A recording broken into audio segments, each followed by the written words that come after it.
Bienvenidos a la presentación del estudio de la inercia térmica del suelo para un intercambiador de calor tierra-aire, presentado por un servidor, Belisario Morales Morales, en colaboración con el doctor Edgar Vicente Macías Melo, la doctora Carla María Aguilar Castro y el doctor Carlos Enrique Torres Aguilar. A lo largo de esta presentación, exploraremos el comportamiento térmico del suelo en sistemas de intercambiadores de calor tierra-aire.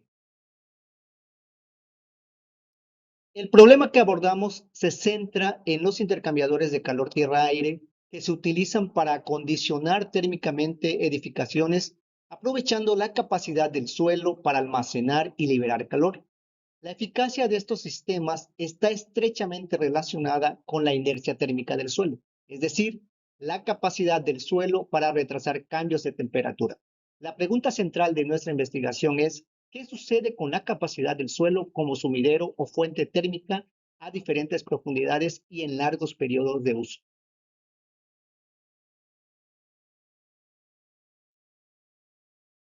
Se estudia si esta capacidad del suelo para almacenar y liberar calor disminuye con el tiempo o con la profundidad, especialmente en las zonas cercanas al ducto del intercambiador. Esto podría tener implicaciones directas en el diseño y la eficacia de los sistemas de intercambiadores de calor a largo plazo. El objetivo es determinar si bajo condiciones de uso prolongado el suelo alrededor del ducto del intercambiador experimenta un agotamiento de su capacidad térmica. La metodología que se empleó consistió en el análisis del comportamiento térmico de un modelo de intercambiador mediante una simulación numérica. Para este análisis se utilizó el software OpenFOAM y el solucionador utilizado fue Laplacian Foam, el cual está diseñado para resolver la ecuación de conducción de calor tanto en estado estacionario como transitorio. El modelo físico empleado se basó en el estudio realizado por Díaz Hernández y otros autores, el cual consiste en un ducto de 4 pulgadas de diámetro y 6 metros de longitud, enterrado a una profundidad de 2.5 metros. El sistema considera una entrada y salida de aire en la superficie. En la figura pueden observar el esquema de este modelo físico. En cuanto a las condiciones de frontera, se establecieron diferentes tipos de condiciones para representar el intercambio de calor. En las superficies superior e inferior se aplicaron temperaturas específicas, lo que corresponde a una condición de frontera de primera clase. En las paredes del ducto se consideraron efectos convectivos, lo cual corresponde a una condición de tercera clase. Además, se definieron condiciones adiabáticas en los laterales y una condición de simetría en el frente. En la figura se muestra de manera gráfica estas condiciones. Para modelar las fluctuaciones de temperatura en la superficie del suelo, se utilizaron polinomios experimentales. La ecuación que ven aquí es la que se usó para simular las variaciones diarias de temperatura.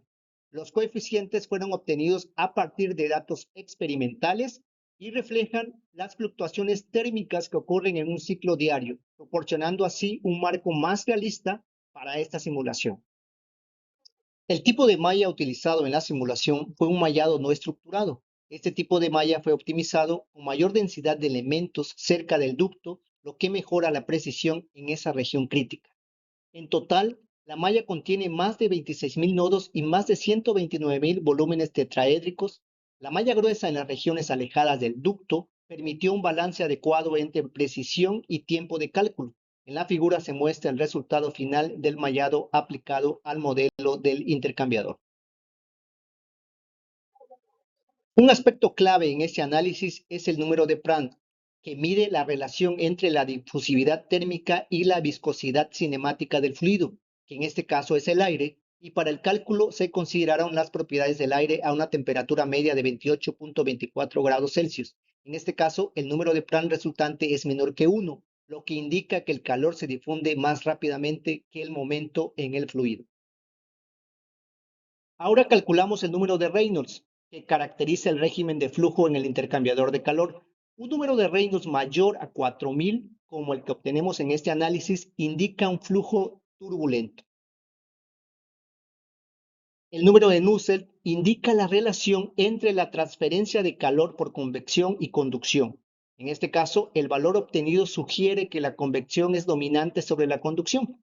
Para finalizar, se calcula el coeficiente de transferencia de calor por convección y se obtiene un valor de 5.73 vatios por metro cuadrado grados Celsius. Para iniciar la simulación se estableció una temperatura inicial uniforme de 27.67 grados Celsius en todo el dominio, la cual fue seleccionada como promedio de la temperatura del suelo a una profundidad de 2.5 metros basado en estudios experimentales previos. La simulación se extendió durante un periodo de 4 días. El objetivo fue representar con precisión las condiciones térmicas del suelo en un entorno cálido húmedo, lo que permitió realizar una comparación realista entre los resultados experimentales y numéricos.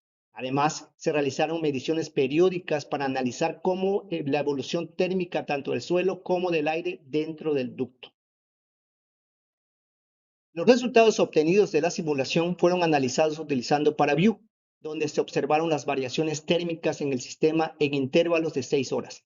Tres elementos claves fueron analizados: la superficie del suelo, la tierra alrededor del tubo y el aire dentro del ducto. Los resultados proporcionan una visión clara de la eficacia del sistema y cómo interactúa con su entorno, mostrando la evolución térmica durante el tiempo de operación simulado. A continuación, se presenta la simulación completa que ilustra las dinámicas térmicas del sistema durante el periodo de análisis.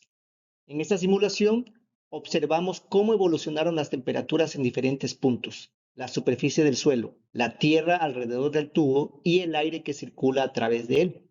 Esto nos proporciona información clave sobre la eficacia del sistema y su interacción con el entorno circundante durante el tiempo simulado. Al principio se notaron fluctuaciones moderadas tanto en la temperatura de la superficie del suelo como en el aire dentro del tubo. Sin embargo, las temperaturas del suelo cercano a la superficie y de la tierra que rodea el tubo permanecieron relativamente estables. Esto sugiere que las capas superficiales del suelo responden más rápidamente a los cambios térmicos, mientras que el subsuelo muestra una mayor inercia térmica. Después de las primeras 24 horas, las oscilaciones térmicas se hicieron más pronunciadas, especialmente en la superficie del suelo, que alcanzó picos de hasta 28.9 grados Celsius a las 42 y 90 horas, destacando la influencia del ciclo diurno. La temperatura del aire dentro del tubo también aumentó gradualmente, alcanzando su punto máximo a las 90 horas. En esta figura se muestra el comportamiento térmico inicial del sistema. Este primer día permite entender la respuesta inmediata del sistema al comenzar su operación. En el cuarto día de la simulación, los resultados muestran cómo las temperaturas varían con el paso del tiempo, destacando las dinámicas térmicas en diferentes momentos del proceso. La figura presenta los datos del último día, donde se pueden observar un patrón más estable y predecible en las variaciones térmicas. Durante las primeras 24 horas de simulación se observaron fluctuaciones moderadas en la temperatura del aire dentro del ducto. La temperatura en la superficie del suelo mostró mayor variabilidad, alcanzando picos de 28.9 grados Celsius en los intervalos de 42 y 90 horas. Después de las primeras 24 horas, las oscilaciones térmicas en la superficie del suelo se hicieron más evidentes, asociadas con el ciclo diurno.